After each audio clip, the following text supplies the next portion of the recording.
கரும்பு என்றாலே இனிக்குன்னு சொல்லுவாங்க. அது போன்ற ஒரு பயிரை இந்தியாவில் ஒரு மிக முக்கியமான பயிராக நம்ம செஞ்சுட்டு வரோம். அதிலும் குறிப்பாக தமிழகத்தை பொறுத்த அளவிற்கு நெற்பயிருக்கு அடுத்ததாக கரும்பு பயிரை நம்ம ஒரு முக்கியமான ஒரு பயிர் என்று சொல்லலாம்.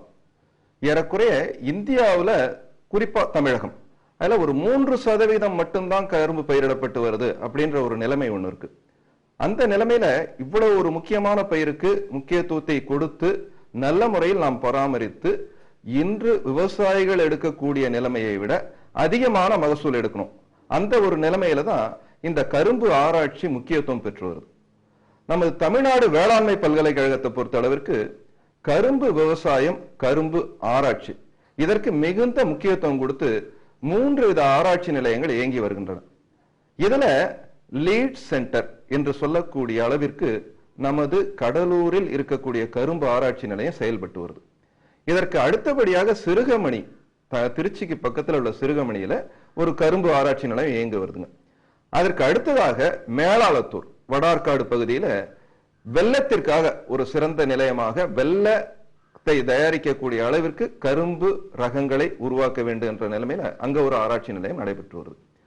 கடலூர் கரும்பு ஆராய்ச்சி நிலையத்தை பொறுத்த அளவிற்கு இது 1955 ஆண்டு பாலூர் பக்கத்துல உள்ள ஒரு பாலூர் கிராமத்துல ஒரு ஆராய்ச்சி நிலையமாக முதல்ல செயல்பட்டு வந்தது.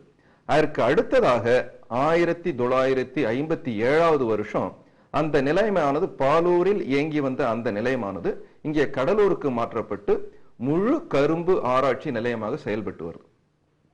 இந்த நிலையத்தினுடைய ஒரு முக்கிய குறிக்கோள்னு சொல்ல போனா கடலோர பிராந்தியங்களுக்கு ஏற்றவாறு கரும்பு ரகங்களை உருவாக்குதல். அந்த கரும்பு ரகங்கள் மிக அதிக மகசூலை கொடுக்கணும். இரண்டாவதாக அதிக சர்க்கரை சத்து வாய்ந்த ரகங்களாக இருக்கணும்.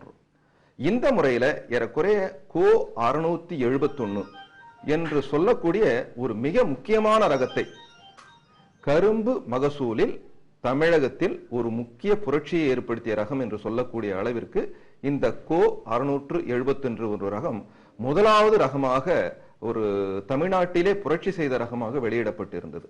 அதற்கு அடுத்ததாக இன்றைய அளவிற்கு ஏறக்குறைய போன வருட அளவில் இன்றைய வருட அளவிற்கு 23 ரகங்கள் இந்த நிலையத்திலிருந்து வெளியிடப்பட்டிருக்கின்றன. ஆக மொத்தம் கரும்பு ஆராய்ச்சி நிலையத்தின் முக்கிய குறிக்கோளாக கடலோர பிராந்தியங்களுக்கு ஏற்றவாறு அதிக மகசூல் திறன், அதிக சர்க்கரை கட்டுமானம் வாய்ந்த ரகங்களை உற்பத்தி செய்வதுதான் மிக முக்கியமான நோக்கம்.